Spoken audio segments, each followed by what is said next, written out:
This one in particular, when I saw this video, I got to tell you, I was floored, right?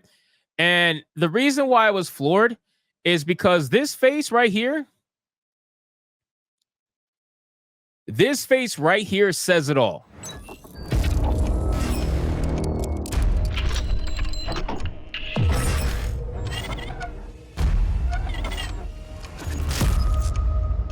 This face says everything I need to know about who's in charge of mainstream gaming. I was floored. Okay? Now, who is this? This is Xbox President Sarah Bond responding to a question from Bloomberg's Dina, I think it is, Dina Bass, about why Hi-Fi Rush developer Tango Gameworks was shut down. This was from an interview, okay? It's a little snippet. It's a little clip. I mean, just look at this. I keep telling you guys, be good at reading people, right? Be good at reading people's body language. Be good at reading people's, like, their eyes, their features. Read it. It's very easy to see just by looking in her eyes. This woman don't want to be here. She don't want to be talking about video games. She's the president of Xbox, and she don't want to be talking about video games, bro. She's more likely to want to talk about Black Lives Matter than video games. It's so easy to just read that face and tell that this has no interest to her.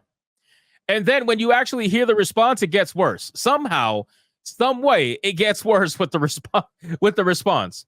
So let's play this video. It's a 1 and 7 second clip, and then we're going to talk about it. Let's go. You guys got your cringe suit on? Let's do this. It's not that bad. Let's do it. I think one of the things that was most upsetting both to Xbox gamers and to employees is that, one of the shuttered studios in particular just created a hit game, did really well on Game Pass and in terms of engagement, and won a ton of awards. Shouldn't succeeding in that way ensure the future of a studio? One of the things I really love about the games industry. I'm sorry. I shouldn't have laughed. I'm sorry.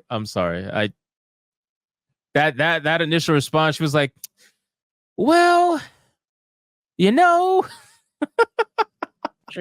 a creative art form. And it means that the situation. I have the volume on maximum. I can't raise it anymore. I'm sorry. It's on maximum. The video's low. And what success is for each game and studio is also really unique. Like, there's no one size fits all to it for us. And so we look at each studio, each game team, and we look at a whole variety of factors when we're faced with sort of making decisions and trade-offs like that.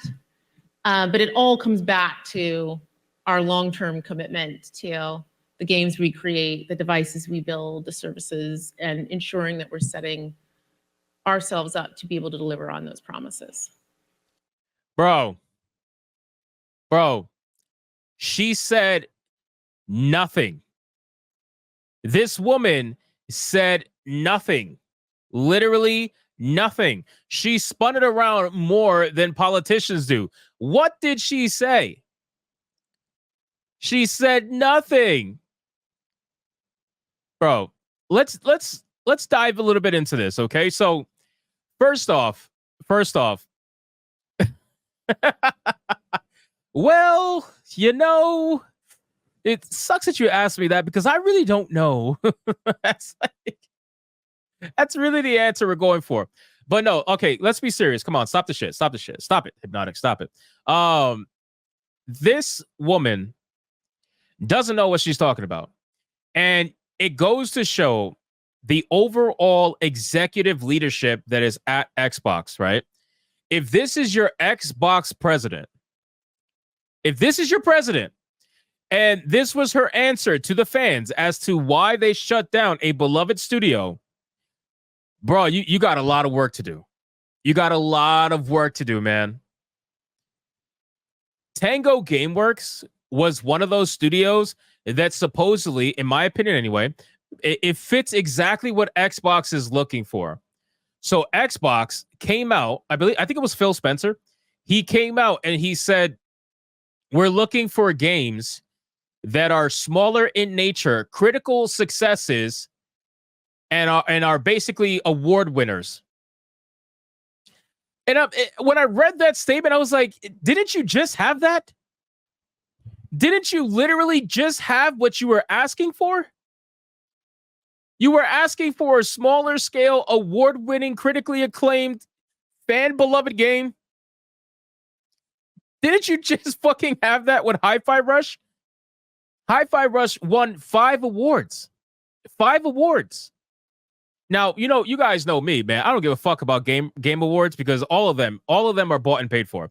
But if your entire idea and your metric is how many awards a game won, then Hi-Fi Rush won 5 fucking awards. 5. And that's a game that was shadow dropped. Nobody even knew it was coming. Imagine if you actually put some fucking marketing to it. Imagine what that game would have done if people actually were warned about it.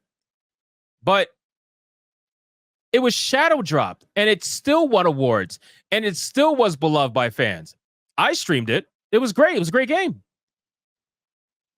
So you can't say you want these things and then shut down the fucking studios that are making those things.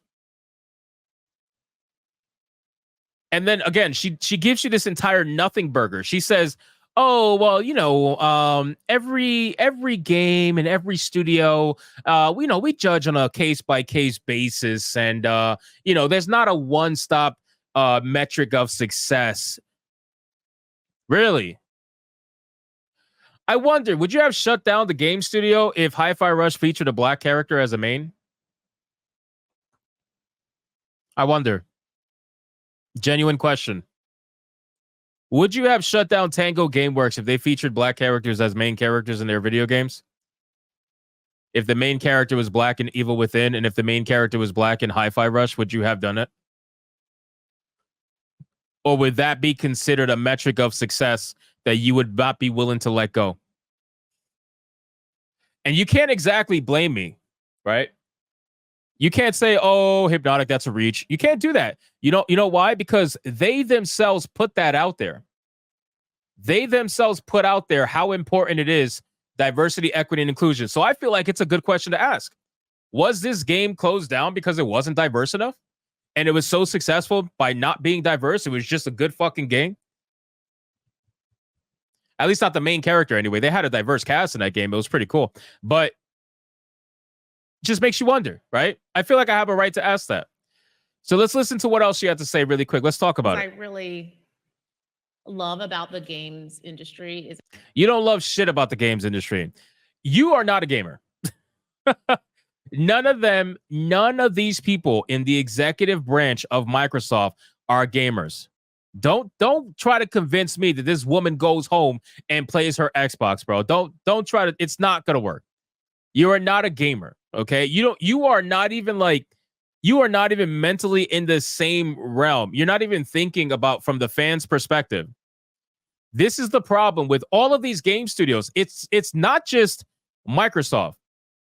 A lot of these companies are like this, right? All the executives, every single one of them are not gamers. They're just executives, right? They're there to talk about profits, revenue, all that stuff. They're not gamers. So they end up making decisions that end up being extremely hated by the fan base that they're making that decision for. In this case, it's gamers, right? So you ended up closing down a studio that a lot of people actually genuinely loved. Tango Gameworks was a great fucking studio. You are stupid for closing it down. Hi-Fi Rush 2 would have been even more successful than the first one, guaranteed, because they were actually going to market that one. They were actually going to do a normal release with that game. And you fucking closed it down. For what? And then they gave the excuse. They said, we closed down these studios in order to staff understaffed studios within our company. Oh, why don't you just hire people? We don't have the money to do that. Okay, why don't all you executives take a $1 million salary hit? Every single one of you. You'll still make millions. Take a $1 million salary hit. and you could spread across those tens of $1 million across payroll to hire people to staff your studios instead of closing down studios. Oh, but you don't want to do that. Well, you can't have that. You can't have the executives losing money. That's not going to happen. No. They got to stay millionaires. You know what I mean? That's crazy. Can't do that. Crazy talk. It's a creative art form. And it means that the situation and what success is for each game and studio is also really unique. Like there's no one size fits all to it. Sure there is. There's a one size fits all. How much money did you spend on the game? And how much money did you make on the game? Did you spend $10 million in a game and only make one back? Did you spend $200 million and only make 10 back? Did you spend 10 and make 50? Like it's a one size fit all, right? Did you break even and have the opportunity to make more money through DLCs and live action service down the road? Like it's profits, profit and loss, right? Because you can't give me this conversation about wanting an award-winning game and all this nonsense when you had that. You had an award-winning game that people enjoyed. So something else in that studio was not worth it to you. Something else in there said, we got to shut it down. It wasn't the rewards. It wasn't the critical acclaim. It wasn't the fan love. So what was it? What was it? It had to be something. Am I wrong? Like, I don't know. And so we look at each studio, each game team, and we look at a whole variety of factors when we're faced with sort of making decisions and trade-offs like that. But what are those factors? That's the thing. They'll never tell you what those factors are because they know that their entire narrative and argument will fall apart when it comes to Tango Gameworks. That's why they don't want to talk about it. All comes back to our long-term commitment to the games we create, the devices we build, the services, and ensuring that we're setting ourselves up to be able to deliver on those promises. Bro, this woman was trained in political speak. They hired her. They're like, listen, you're going to be the face of the company. You are what we need right now. You are modernity. We are going to make you the face of the company. But what we need you to do is we need you to never answer a single fucking question directly.